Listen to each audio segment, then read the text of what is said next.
A Seattle officer was suspended after a police watchdog found that a lie the officer told a hit-and-run suspect contributed to the man's suicide. The unidentified man got into a minor fender bender in May 2018 and fled the scene. 2 officers with the Seattle Police Department investigating the crash were sent to an address connected with the man to get a statement, according to a report from the Office of Police Accountability, an independent office within the Seattle Police Department. The report states that both officers knew that the hit-and-run was a minor crash and no one was injured. But when they arrived at the home, one of the officers told a woman who answered the door that they were looking for the driver because he was involved in a hit-and-run that left a woman in critical condition. The officer said the injured woman might not survive, the report says. Body camera footage showed that the woman at the home, who was a friend of the driver's, was visibly upset over what the officer said. After the officers left, the woman called her friend and told him what the officer said.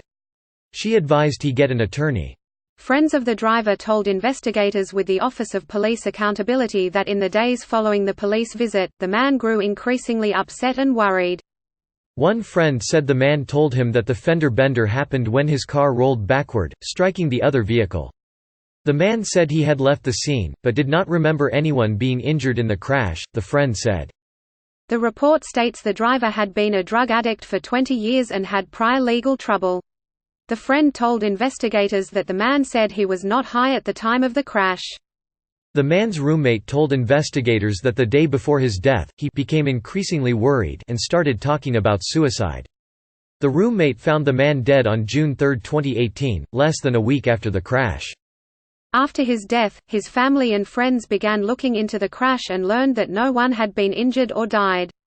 They filed a complaint with the Office of Police Accountability, which prompted an investigation into the office's actions. The watchdog completed its investigation in November. The officer said the ruse was needed to get information and he did not think he was responsible for the man's suicide. The officer's partner told investigators that the officer said he knew the ruse was a lie, but it's fun. While officers are allowed to use a ruse, investigators said the officer's lie shocked the conscience and was inconsistent with the police department's policy.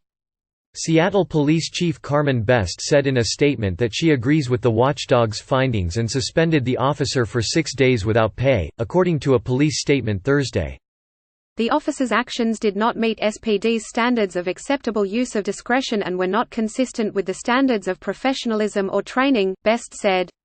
In 2019, the Seattle Police Department provided in-service training to all sergeants, officers and detectives on the appropriate use of ruses during criminal investigations.